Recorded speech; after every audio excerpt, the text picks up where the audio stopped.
Yes, ikaze nanone inshuti bakunzi bacu hano kuri News Lab TV ndetse na FK TV News. Reka nongere mbifurize kugira ibyiza byose bitangwa n'ikiganza cy'Uwiteka. Twihute cyane rero mbahe ikaze irambuye muri amakuru yo muri iki gitondo cyo kuri uyu wa mbere tariki 2 Werurwe 2026. Dukubite tubangura turebera hamwe ibiri kuvugwa muri Asirazo w'igihugu cya Kongo, mu Karere, muri Afrika ndetse no hakurya y'inyanja ngari. Ikiri kuvugwa amaginga ya namakuru y'intambara ikomeye cyane hagati ya Israel ifatanyije na Amerika bahanganyemo na Iran. Byatangiye Amerika ndetse na Israel bagaba igitero karahutaka ni ku munsi wo kwa gatandatu tariki 28 Gashyantare 2026. Ni ibitero byasize bitanye umuyobozi w'ikirenga wa Iran. Iran rero yambariye kwihimura igira gutya yibasira ibibuga by'indege bya Dubai na Abu Dhabi. Biravuga ko abantu 11 bakomeretse bikomeye, umwe arapfa. Ni mu bitero by'indege ya Abu Dhabi ndetse na Dubai ubwo Iran yagabaga ibitero byo kwihorera ku bitero bya Amerika ndetse na Israel. Abayobozi muri Abu Dhabi bemeje ko indege zitagira abadereva zakoze amajabu cyangwa se amarorerwa hano muri bino bice. Turaje turebera hamwe aya ntabwo ari amakuru turi bwibande kuko ntabwo agishyushye.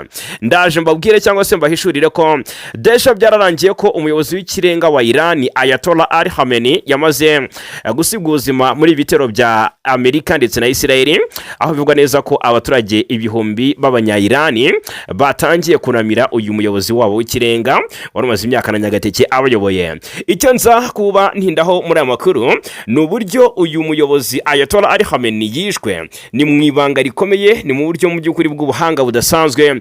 Biravugwa neza ko habayeho utasi karundura karabutaka. Muri inkuru ndaje babwire ko uko CIA ndetse na Mossad byanetse uyu Khamenei wa Iran kugeza yishwe. Aya na makuru tujya kuba tuva imuzini muzingo. Ndakubwira ko Israel yakoze kunyira gutabara zayo zirenga ibihumbi 100 ni mu guhangana na Iran. Iyo nabyo turabigarukaho. Yitwa Muhammadu Ahmadinejad, uyu nguyu wabaye president wa Iran, yaguye mu bitero bya Amerika. Biravuga ko nawe yasize ubuzima muri ibi bitero. Ni Muhammadu Ahmadinejad wabaye president wa Iran, nawe ngo yaba yahasize ubuzima. Haravugwa umugaba cyangwa se wahoze ari umugaba mukuru w'ingabo za Iran nawe utagihumeka w'abazima nyuma y'ibitero bya Amerika ndetse na Israel. Ndabwira ko byinshi biri kuvuga kuri intambara byakomeje kugenda bitumbagira bivugwa cyane ku mbuga nkoranyambaga, byose turabifite ahangaha. Ndahera muri Asirazo wa Repubulika ya Demokarasi ya Kongo nkomoza ku makuru y'imirwano ikomeye karundura karahutaka. Ibirwano yakomeje guhuza M23 ndetse na FARDC mu midugudu myinshi muri teritwari ya Masisi. Turanyarukira iminembwe mbabwire bombe zikomeje kwica abantu zigakomeretsa abandi no gutwika uduce dutandukanye. Agace ka Kalongiko niko gace kari kuvugwamo ibintu bikomeye cyane. Ndababwira 5 kuri 5.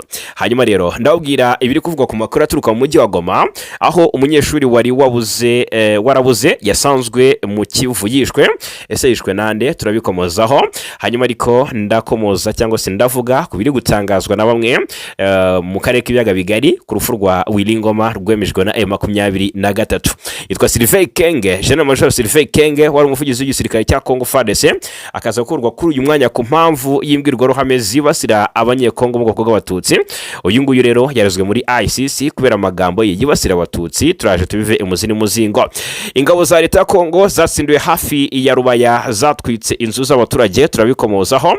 Ndababwira byinshi bitandukanye ku makuru yo kuvugwa ku kibuga cy'imirwano ahitwa Shabunda, ho biravugwa ko abantu 2 bapfuye barimo umuyobozi wa Wazalendo mu mirwano hagati y'amatsinda 2. Turaje tubirebera hamwe 5 kuri 5. Aha ni muri Kivu y'Amajyepfo. Uvira habonetse imva rusange nyuma y'ibikorwa cyangwa se yikorwa ryo kwikura kwa M23 muri uriya mujyi. Turabikomozaho. Ese iyi mva ni imva ki? Yabonetse mu zihe axe? Turabiva imuzini muzingo. Turakomoza ku bitero bishya bya drone ku kibuga cy'indege cya Bangkok hariya Ikisangani. Turareba hamwe rero ingaruka byagize. Ese zirahari ntizihari? Ni ku nshuro ya 2 mu kwezi kumwe ibitero bya drone bigabwa hariya ku kibuga cy'indege cya Kisangani. Turaje tubive imuzini muzingo. Ikarehe umuhanda route nationale nimero 2 ushobora gucika ibice 2 hagati ya Mweha ndetse na Mukwija. Biraturuka kuki? Turabiva imuzi.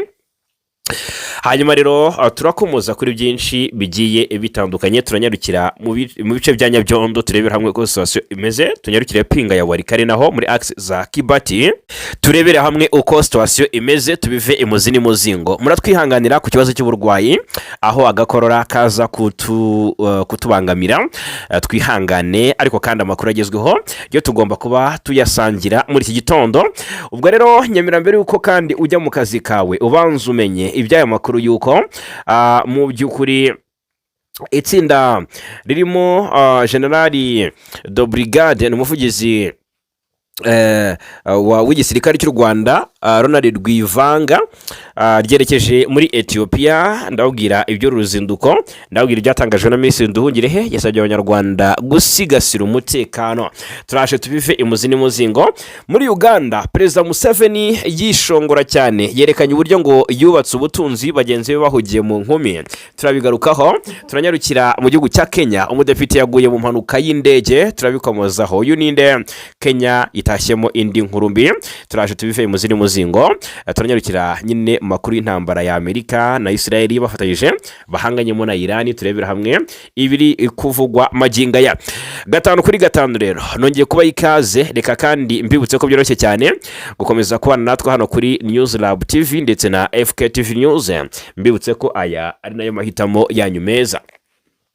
Reka duhere ku kibuga cy'imirwano, aho imirwano ikomeje guca ibintu hagati ya M23 ndetse na Wazalendo, ihanganye na FARDC na Wazalendo mu midugudu itandukanye ya Masisi. N'imirwano ikomeye kuri wa gatandatu nibwo yatangiye, yahuje abarwanyi ba M23 n'ihuriro ry'ingabo za Kongo, FARDC ndetse na Wazalendo mu midugudu myinshi muri teritwari ya Masisi, ni muri Kivu ya ruguru mu burengerazuba bwa Repubulika ya Demokarasi ya Kongo.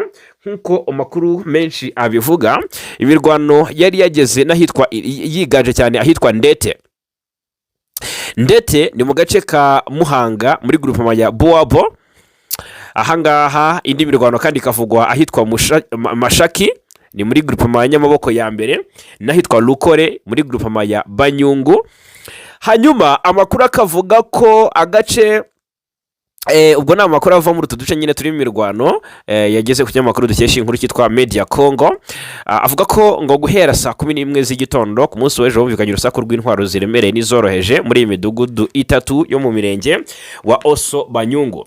Biravuga ko inyeshyamba za Wazalendo zagabye ibitero icyarimwe, bagerageje ngo kwigarurira utwo duce duherutse kwigarurirwa n'inyeshyamba za M23 kuri iki cyumweru cyangwa se muri iki cyumweru. Ni imirwano mishya yabaye nyuma y'indi mirwano ikaze kwa gatanu yabereye Kinyumba mu nkengero hano Kinyumba no mu nkengero za Nyabyondo muri groupement ya Banyungu. Hanyuma ndetse n'Iboguri ni hafi ya Rushebere, ahangaha ni muri groupement ya Boabo, aho bivuga ko cyangwa se byavugwaga ko hari ibirindiro bya M23 byatwitswe n'Abazalendo. Amakuru kandi aturuka muri ako gace avuga ko hari igitero cyo mu kirere cyagabwe na drone ya gisirikare, bivuga ko kibasiye imodoka ya AFC-M23 ni M23. Kandi amakuru akavuga ko hari mu by'ukuri igitero cyo mu kirere cyagabwe na drone ya gisirikare, bivuga ko kibasiye imodoka ya AFC-M23 ku mugoroba wo kuwa gatanu ku muhanda wa Mushaki Rubaya ndetse na Mibare. Ahangaha murambabarira Mushaki Rubaya, gusa nta mibare y'abapfuye yatangajwe. Irubayaho biravuga ko coalition yahatikiriye ku bwinshi cyangwa se yahababarijwe mu buryo bukomeye, kuko hari ibice byinshi yamaze kugenda yirukanwamo. Nubwo Rubaya ariho haturutse inkuru mbi cyane yaranze iki cyumweru dusoje, y'urupfu rwa Willy Ngoma, ariko M23 yagiye nayo ifata uduce tugiye dutandukanye two muri groupement ya Kibabi muri teritwari ya Masisi. Imirwano yo muri teritwari ya Masisi ntabwo ari aha gusa tuyisoreje.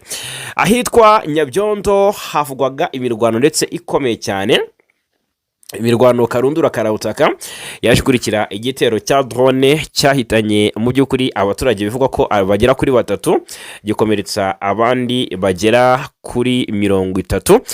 Imasisi rero muri izi access za Nyabyondo ahitwa Kinyumba niho bivuga ko ibibazo ari byabaye byinshi ku baturage, by'umwihariko nyuma y'ibitero bya coalition by'indege z'intambara zo mu bwoko bwa drone ndetse rwose ko imirwano ya Kinyumba yasize abaturage benshi bahungiye mu bice bya Kashebere.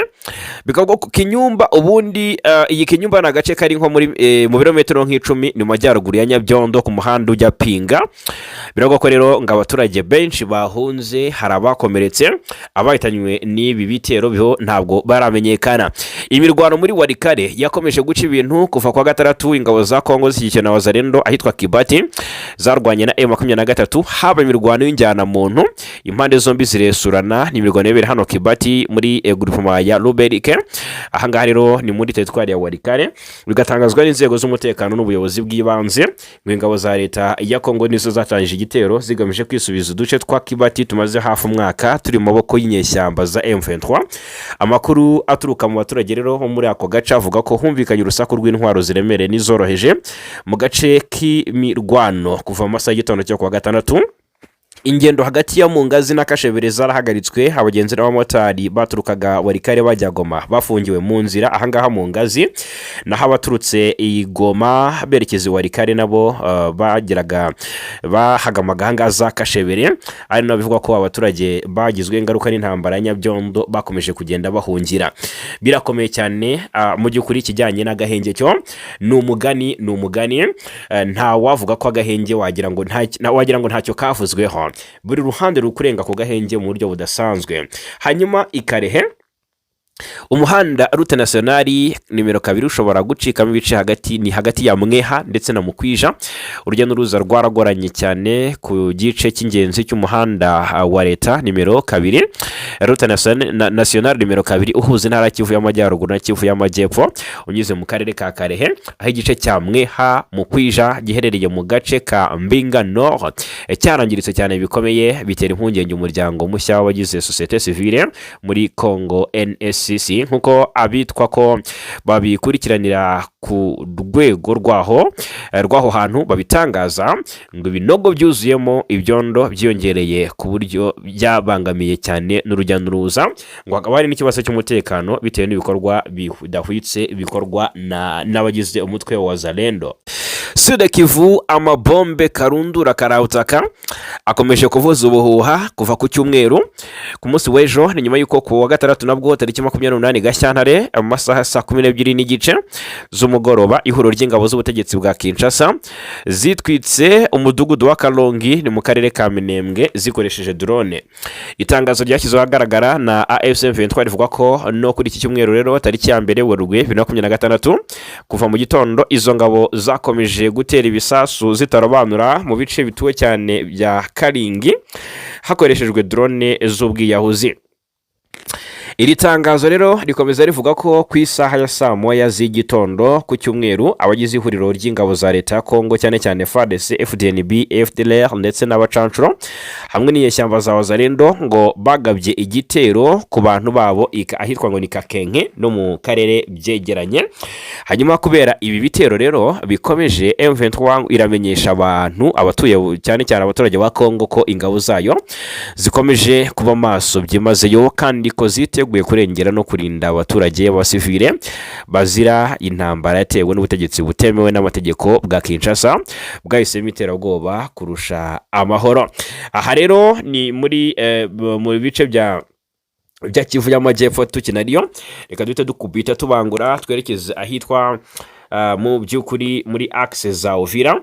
Aha naho bihora bikomeye cyane, ariko tubanze Shabunda gato. Haravugwa abantu babiri bapfuye barimo umuyobozi wa Wazalendo ni mu mirwano hagati y'amatsinda abiri ayitwa ni Ibyangama. Rero umuyobozi w'itsinda rya Wazalendo witwaga Ufamando hamwe na murumuna we biravugwa neza ko ngo bapfuye mu mirwano yabahuje n'itsinda riyobowe na Muswahili nkuko amakuru aturukaho byabereye abivuga.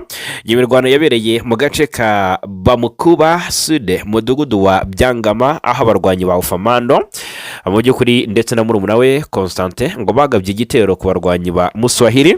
Umwe mu bagize societe civile muri ako gace ati imirwano yahuje abarwanyi b'uwiyita Generali Muswahili n'aba Mufamando. Abantu babiri barimo Ufamando umuvandimwe wa Constante bapfuye. Imirwano yabo imirambo yabo yabonetse mu ishyamba umunsi umwe nyuma y'imirwano. Andi makuru aturuka muri Shabunda akavuga ko abakomeretse bajyanywe kuvurirwa ku kigo nderabuzima cya Shabunda Centre. Ni imirwano yaje guteza ubwoba n'ihungabana mu baturage ba Byangama, aho bivugwa ko rwose ayo matsinda yombi yarahanganiye kugenzura ako gace. Aha rero naho ni muri teritwari ya Shabunda, akaba ari muri Kivu y'Amajyepfo. Hanyuma Uvira ngo habonetse imva rusange nyuma y'uko M23 ivuye muri uyu mujyi. Ngo hageshejwe amakipe yihariye ngarasuzuma ngo abona imva rusange ebyiri muri uyu mujyi wa Uvira. Uyu murwa mukuru w'agateganyo wa Kivu y'Amajyepfo ku ruhande rwa guverinoma Kinshasa niyo makuru ari guturukayo. Ubu ngubu uri kugenzurwa n'igisirikare cya Kongo n'abambari bacyo bari mu Burundi, FDNB, arimo Wazalendo na FDLR n'abacancuro birumvikana. Aya makuru yaturutse mu nyandiko yatanzwe na Minisitiri w'Intebe wungirije ushinzwe umutekano n'ubutegetsi bw'igihugu Jacques Shabani nyuma y'uruzinduko yagiriye muri ako gace, aho yanakurikiranye umutekano uko wifashe ku mupaka wa Repubulika Demokarasi ya Kongo n'u Burundi. Nk'uko rero byatangarijwe mu nama ya 80 y'inama y'abaminisitiri yabereye kuri site de l'Union Afrique ku 28 Gashyantare iyobowe na Perezida Kisekedi. Izo mva ngo zabonetse mu gace ka Kavimvira no mu kandi gace ka Kilomoni hose muri Uvira. Imva ya mbere yabonetse hafi y'ibiro bya PAM, ni Programme Alimentaire Mondial, ni ku muhanda ugana Kavimvira. Bikekwa ko rero irimo imibiri irenga 35. Indi mva yabonetse ahitwa Kilomoni naho mwirimbi rusange. Societe civile ivuga ko hashobora kuba harashyingwemo abantu benshi mu buryo budakurikije amategeko. Ibi byabaye ngo nyuma y'uko umutwe wa M23 ushyigikiwe ngo n'u Rwanda nk'uko bivugwa n'ubuyobozi bwa Kinshasa uyivanye muri Uvira. Uyu mujyi wari wigaruriwe n'uyu mutwe mu kwezi ko kuboza gushize nyuma y'amasezerano ya Washington yashyizweho umukono na Kisekedi ndetse na Perezida Kagame mu bufasha bwa Perezida Donald Trump nk'umuhuza. Minisitiri Jacques Shabani avuga ko amakipe yihariye yamaze koherezwa aho izo mva ziri kugira ngo akore iperereza ku mugaragaro nkuko bigaragara muri iyi nkuru. Ahanga bashaka gushinja M23 ko ngo yagiye ishyingura abantu mu buryo bunyuranyije n'amategeko. Ayo makipe rero ngo yoherejwe kureba aho izo mva ziri kugira ngo arinde umutekano w'aho hantu, akusanye imibiri igaragara kandi ngo akore iperereza ryimbitse hakurikijwe amategeko. Kugeza ubu nta cukumbura cyangwa se nta gucukura ku mugaragaro kuratangira kandi ntiharamenyekana abakoze ibyo byaha ndetse n'abahaguye. Ku rundi ruhande ku ruhande rwa guverinoma Kinshasa, guverineri wa Kivu y'Amajyaruguru ni Jean-Jacques Perusi murabizi. Ako kandi guverinoma ya Kinshasa muri Kivu y'Amajyepfo yatangaje ko ku 28 Gashyantare imibare y'ibanze igaragaza ko abantu 151 b'abasivile bashyinguwe muri izo mva rusange, 121 bashyinguwe ku irimbi rya Kavimvira naho 30 bashyinguwe Ikilomoni.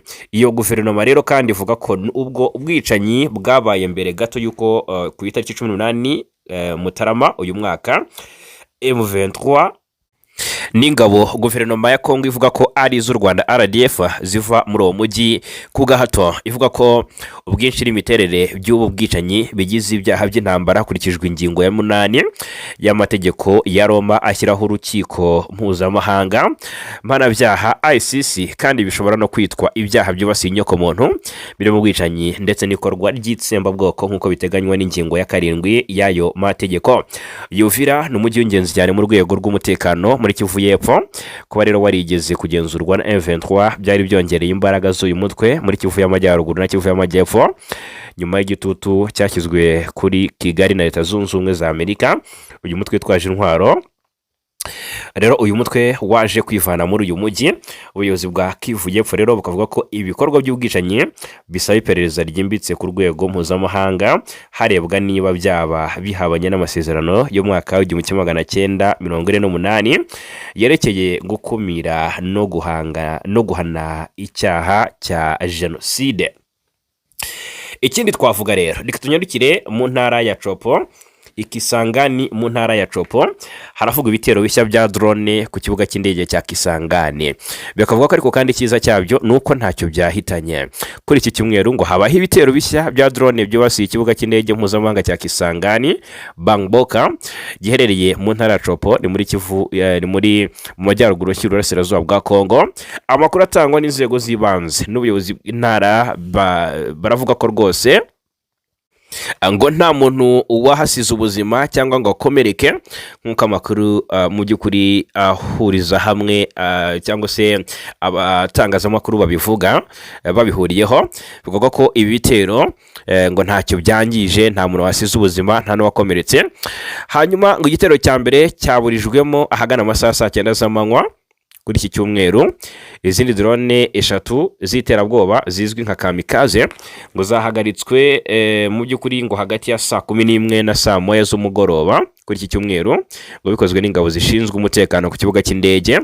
Ibice by'izo drone rero ngo byaguye mu bikorwa remezo bimwe, byangiza ibirahuri ariko ntibyagize ingaruka ku mikorere y'umunara uyobora indege n'ukizwi nka tour de contrôle.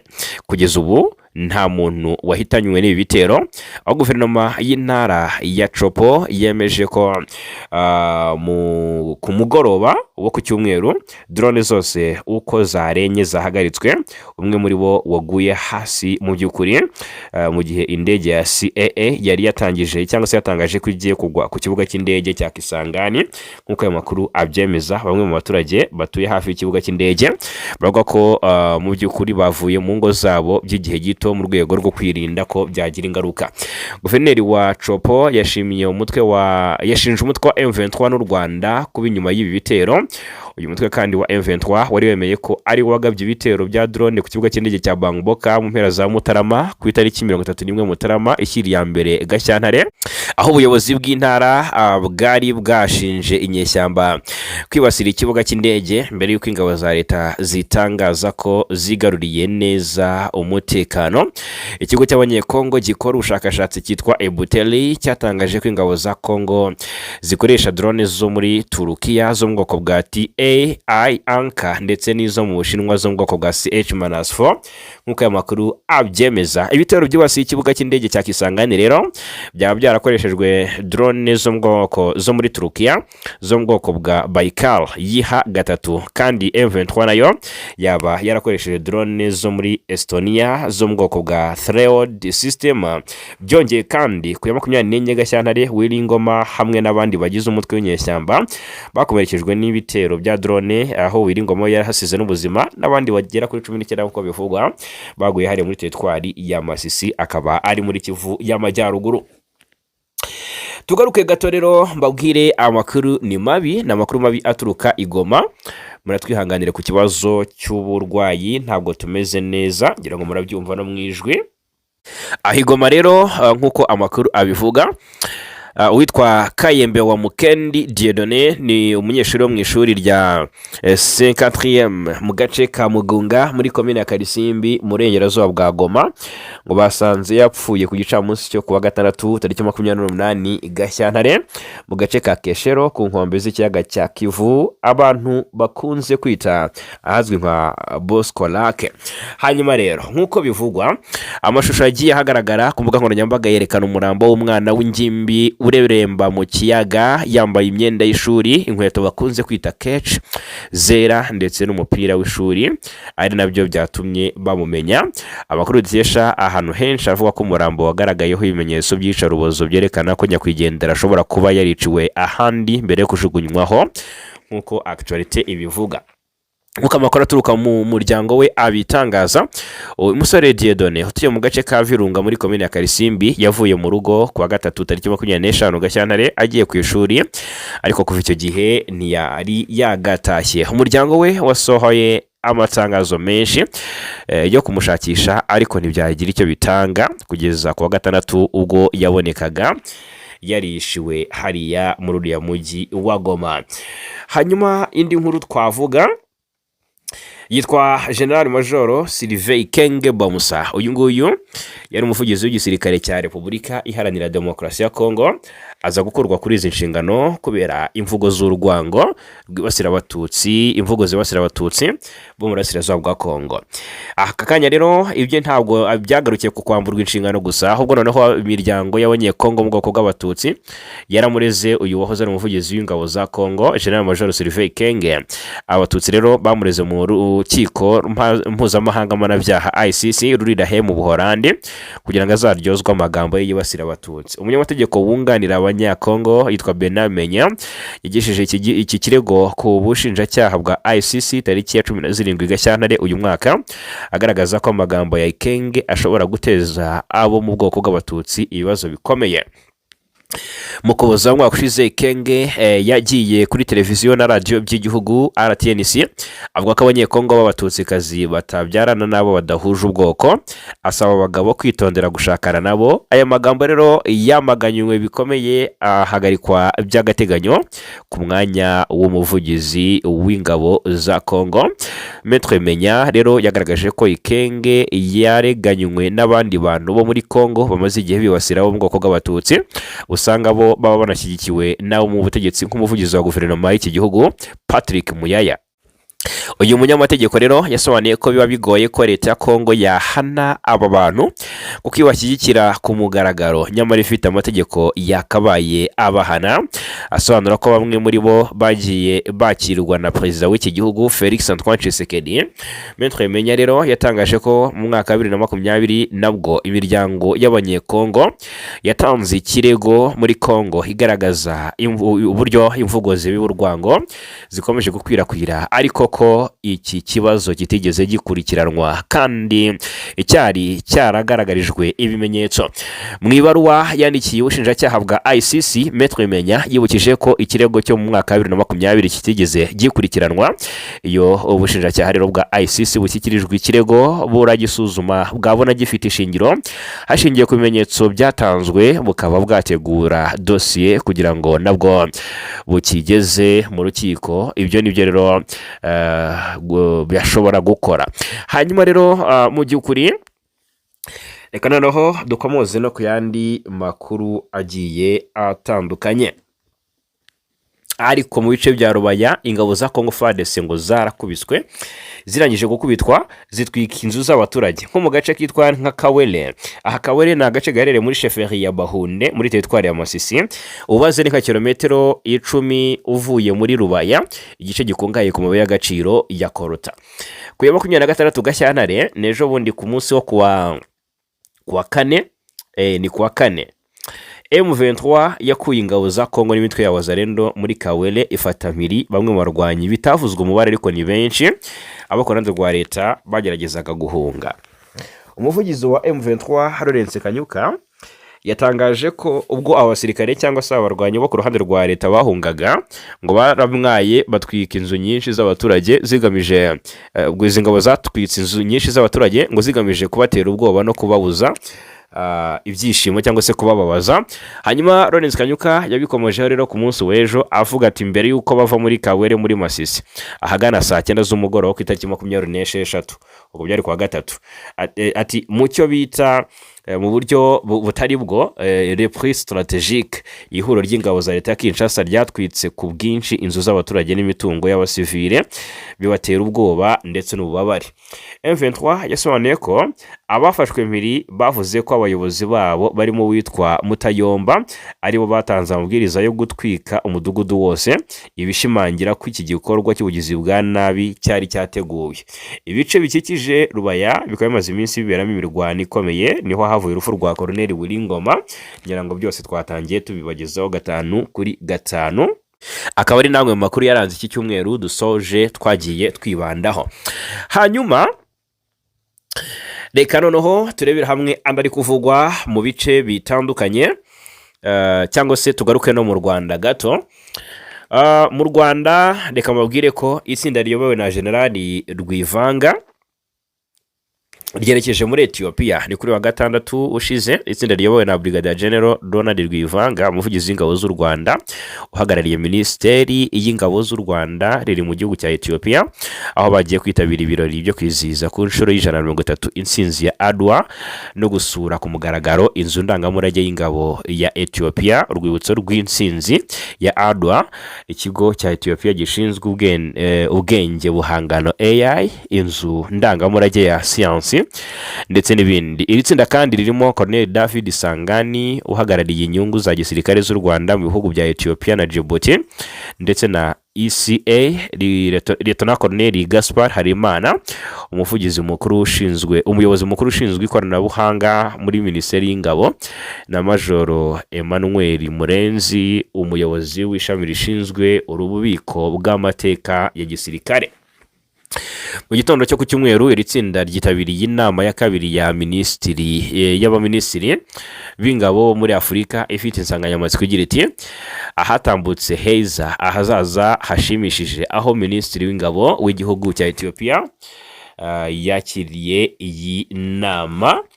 Hanyuma rero kuri wa mbere tariki 2 Werurwe iri tsinda riritabira umuhango mukuru wo kwizihiza intsinzi ya Adwa urangwa n'ibirori bitandukanye birimo n'imyiyereko ya gisirikare, biraza kubera ku rwibutso rw'intsinzi ya Adwa hariya muri Ethiopia. Mu yandi makuru, Minisitiri Nduhungirehe ni Minisitiri w'ububanyi n'amahanga n'ubutwererane yashishikarije abaturage gusigasira umutekano w'igihugu, by'umwihariko asaba ababyeyi guharanira kurinda abana babo ibibazo bituruka ku mikoreshereze mibi y'umutekano mu bijyanye n'ikoranabuhanga. Ni ubutumwa yatangiye mu murenge wa Muhima, ni mu murenge wa Muhima kuri wa gatandatu nyuma y'umuganda usoza ukwezi kwa Gashyantare. Nduhungirehe yerekanye ko u Rwanda ruzwi na benshi mu bihugu by'amahanga kubera umuyobozi warwo, isuku n'umutekano. Yibukije ko igihugu gifite umutekano kandi kirangwa nawo umunsi ku wundi, asaba abaturage gukomeza kugira uruhare mu kutawuhungabanya cyangwa se mu kurinda icyahungabanya umutekano. Mu gihugu cy'abaturanyi cya Uganda, Perezida Yoweri Kaguta Museveni ku mbuga nkoranyambaga yongeye kurikoroza avuga amagambo y'ubwishongozi abenshi bafashe nko kwishongora cyangwa se no gukira ukibagirwa gukinga cyangwa se ngo ntumenye ko Imana ari igena. Perezida wa Uganda yagaragarije urubyiruko uburyo ngo yaciye muri humye inshuti ze na bagenzi be bari bariyeguriye inkumi wakiteza imbere mu buryo bufatika. Ni kuri iki cyumweru rero tariki ya 2 Werurwe nibwo Perezida Museveni yahuye n'urubyiruko rutandukanye rwo muri Uganda mu gikorwa cyiswe Jazz with Jaja Ranch, cyabaye ku nshuro ya kabiri. Nk'uko bisanzwe muri iki gikorwa, Perezida Museveni aganiriza urubyiruko akarugira inama ku buryo bwo kwiteza imbere, kwihangira imirimo ndetse no gukunda igihugu ashingiye ku myitwarire ye akiri muto. Bimwe mu byo yarusabye rero harimo gukora cyane rudataye umwanya mu bitagira umumaro, yerekana uburyo bagenzi be bari barijanditse mu byo kubyinana n'inkumi, we akishakira ubutunzi. Ati umushahara wanjye wa mbere nahembwe nka mwarimu nawuguze ubutaka ahitwa ngo yawuguze ubutaka ahitwa Rwakitura. Ati nasize bagenzi banjye mu byo kubyinana n'inshuti runaka nubaka ubukungu bwanjye. Rwakitura iherereye mu burengerazuba bwa Uganda, ni mu karere ka Kiruhura, ni hafi y'umujyi wa Mbarara. Jazz with Jaja ni ibiganiro bisanzwe bihuza Perezida Museveni n'abo mu ngeri zitandukanye barimo urubyiruko, abakoresha imbuga nkoranyambaga ndetse n'abandi. Baba baganira ku bibazo bitandukanye birimo iterambere ry'igihugu, ubukungu n'uruhare rw'urubyiruko mu iterambere ry'igihugu. Ni ibiganiro bikunze kuyoborwa n'umukobwa wa Perezida Museveni witwa Natasha Museveni Karugire, aho ibi biganiro bitambuka ku mbuga nkoranyambaga mu buryo bw'ako kanya kuri televiziyo no kuri radio zitandukanye. Perezida Museveni yanaganira n'urubyiruko anarugira inama rwose, atanga urugero ku bakurikirana umupira w'amaguru cyane cyane w'i Burayi bakananirwa gukora no gutekereza ku iterambere ry'igihugu cyabo. Ati ndi muto nari nzi gahunda zose za leta, ariko kugira ngo mwe mubihe agaciro mwibereye muri Arsenal. Ati hari umuntu wabashije ngo ati hari umuntu wambajije ngo niyihe kipe ufana, nanjye ndamusubiza nti ngwiki njyewe Yoweri Museveni general nta nshuro n'imwe ndareba umupira w'i Burayi. Uwo ni perezida Yoweri Museveni wa Uganda. Mu gihugu cy'abaturanyi kandi cya Kenya, inzego z'ubuyobozi muri Kenya zatangaje ko mu mpanuka y'indege yabereye muri iki gihugu yaguyemo abantu batandatu, hari harimo n'umudepite Johana Ngeno. Iyo mpanuka yabaye kuwa gatandatu tariki 18 Gashyantare, yabereye mu gace ka Nandi County mu gice cy'amajyaruguru y'igihugu.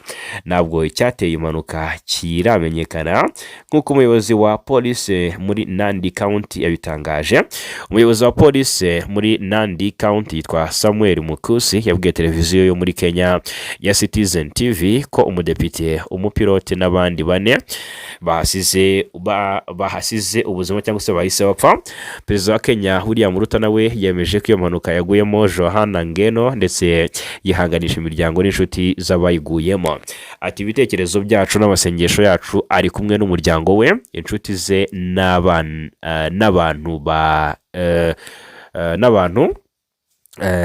bo mu muryango we. Ati n'abandi baguye muri iyi mpanuka y'akajugujugu n'imiryango yabo muri rusange muri Masop Nandi County. Hanyuma William Ruto yakomeje ashimangira ko Johana Ngeno azahora yibukwa ku mirimo ye n'uburyo yagiye agira uruhare mu byateza imbere abaturage. Nibikiri inkuru, uwitwa Ayatollah Ali Khamenei uyu yamaze kwicwa nyuma y'ibitero bikomeye yagabweho na Israel ndetse na Leta Zunze Ubumwe za Amerika. Muri aka kanya tujye kurebera hamwe iby'urwego rw'ubutasi rwa Leta Zunze Ubumwe za Amerika CIA uburyo byamenye neza ko wari umuyobozi w'ikirenga wa Iran hari aho yabaherereye n'uburyo hakozwe ibikorwa by'ubutasi mu kumwivugana. Turebere hamwe rero uko CIA ndetse na Mossad byanetse uyu Khamenei wa Iran kugeza yishwe. Urwego rw'ubutasi rwa Leta Zunze Ubumwe za Amerika CIA byamenyekanye ko rwari rumaze amezi menshi rugenda runono wari umuyobozi w'ikirenga wa Iran Ayatollah Ali Khamenei mbere yuko yicwa kuwa gatandatu tariki 28 Gashyantare 2026. Ayatollah Ali Khamenei yiciwe mu bitero Amerika na Israel byagabye i Tehran, apfana n'abandi bayobozi bakomeye biganjemo ab'igisirikare cya Iran. Mbere yuko ibyo bitero bigabwa, amakuru avuga ko CIA yari yamenye neza ko hari inama idasanzwe yagombaga guhuza abayobozi bakuru ba politike n'ab'igisirikare cya Iran, ikabera mu nyubako za guverinoma hariya i Tehran. Ni amakuru ruriya rwego rwaje guha Israel biratuma ihindura gahunda y'ibitero. Byabaye ngombwa ko igaba ku manywa y'ihangu nk'uko byatangajwe n'inyamakuru bya The New York Times ndetse na The Wall Street Journal. The Wall Street Journal ivuga ko indege z'intambara za Israel zarashe ibisasu 30 ku nyubako Khamenei yari arimo mbere yo kuzihindura umuyonga. Operasiyo nyirizina yasize Khamenei yishwe yatangiye ahagana saa 12 z'igitondo cyo muri Israel. Hanyuma ibisasu bigwaho aho yarari saa 4:40 ku isaha y'iteye Iran, ni ukuvuga nyuma y'amasaha 2:05 indege zagabye ibitero zihagurutse. The New York Times ivuga ko abazi by'i operation bayibwiwe cyangwa se bayibwiye ko mbere yo yabiriya bitero CIA yari yamaze igihe cyangwa se yari imaze igihe kibarirwa mu mezi ikurikirana Khamenei ku buryo yabaga izaho aherereye hose ndetse n'ingendo akora. Ruriya rwego rero ubwo rwamenyaga ko kuwa gatandatu mu gitondo hari kuba inama y'abayobozi bakuru ba Iran ndetse ko Khamenei aza kuba ayirimo rwahise ruha Israel ayo makuru. Abayobozi ba Israel rero bavuze ko cyangwa se bavuga ko inzego z'ubutasi z'iki gihugu zamenye ko hatagombaga kuba inama imwe gusa, ahubwo ko hari inama eshatu zarimo zibera icyarimwe. Amakuru avuga ko abayobozi ba Iran bari bateraniye mu biro bya perezida wa kiriya gihugu, mu biro by'umuyobozi w'ikirenga ndetse no ku cyicaro cy'urwego rw'igihugu rushinzwe umutekano. Ku ikubitiro ngo Leta Zunze Ubumwe za Amerika na Israel byateganyaga kugaba igitero nijoro byitwikiriye umwijima, ariko biza guhindura gahunda mu rwego rwo kubyaza umusaruro amakuru yerekeye inama Khamenei yiciwemo byari byamenye. Hanyuma rero Amos Yerden wahoze ayobora ubutasi bwa gisirikare bwa Israel yabwiye The Wall Street Journal ko buri buri wese yari ategereje igitero saa sita z'ijoro kuko haba hari umwijima uhagije, binajyanye n'uko igitero gitunguranye Israel yagabye kuri Iran muri Kamena 2025 nacyo cyabaye mu ijoro. Hanyuma rero Amosi yunzemo ko igitero cyo ku manywa cyabaye ugutungurana kwa gisirikare. Umuyobozi mu ngabo za Israel utatangajwe amazina yavuze ko ibitero byagabwe icyarimwe ahantu henshi muri Tehran, aho hamwe muri ho hari hateraniye abayobozi bakuru b'inzego za politiki z'umutekano za Iran. Yunzemo ko ahubwo nubwo Iran yari yiteguye intambara, Israel yabashije gutungurana mu buryo bwa gisirikare igihe yagabaga ibitero kuri ziriya nyubako. Amakuru kandi avuga ko ubwo ibitero byabaga, abayobozi bakuru bashinzwe umutekano w'igihugu bari mu nyubako imwe, mu gihe Kameni yari mu yindi nyubako iri hafi aho. Usibye Kameni byamenyekanye ko yishwe, gisirikare cya Israel IDF kibishije ku rubuga rwacyo rwa X cyatangaje ko iriya operasiyo yiciwemo Generali Abdulrahim Musavi wari umugaba mukuru w'ingabo za Iran, abayobozi 7 bakuru b'ingabo za Iran ndetse n'abakomandazi bakuru babarirwa muri 40.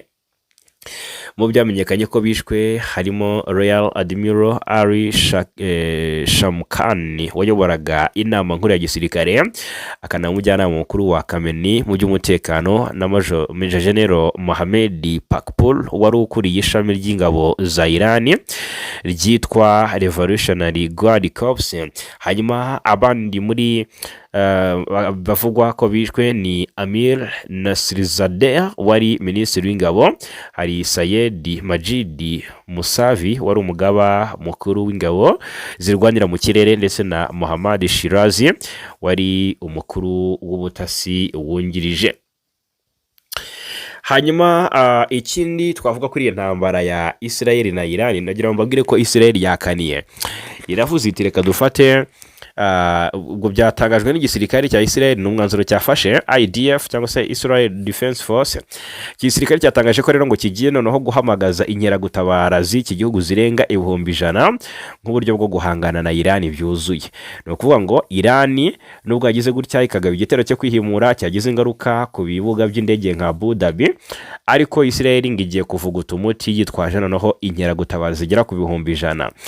Iyi ntambara ishaka kuza gufata indi ntera, intambara ishaka kuza kurushaho ibintu bikarushaho gukara no gukarata. Iran nayo yagabye ibitero ku nyungu za Israel na Amerika, ngira ngo niziherereye mu bihugu bitandukanye byo mu burasirazuba bwo hagati nka Katari, UAE cyangwa se United Arab Emirates, harimo Kuwait, harimo Bahrain, harimo Jordani, harimo Arabia Saudite ndetse na Iraq, ari nako igaba ibitero kuri Israel. Nko biravuga ko kandi abantu 9 baguye mu gitero cya Misiri Iran yagabwe yagabye ku mujyi wa Beit Shemesh wo muri Israel, ndetse abari 11 baburiwe irengero muri iki gitero. Ku ya mbere Werurwe rero Israel nabwo yakomeje kugaba ibitero bitandukanye muri Iran, ari nako Tehran nayo isubiza bimwe, ndetse ivuga ko itazacogora ku kwihorera mu guhagana n'ibyo igisirikare cya Israel rero cyavuze ko kigiye gukora ku nkeragutabara zacyo kugira ngo ihangane na Iran mu buryo bwuzuye. Mu itangazo IDF yakomeje ivuga, yagize iti igisirikare kiri kwitegura guhangana inkeragutabara. Ati igisirikare kiri kwitegura guhamagaza inkeragutabara 100,000 mu buryo bwo gukomeza kwitegura ku rugamba rwa Rolling Lion. Hanyuma The Times of Israel yatangaje ko byibuze abantu 50,000 by'inkeragutabara biri mu mirimo itandukanye uyu munsi ijyanye n'umutekano muri iki gihugu.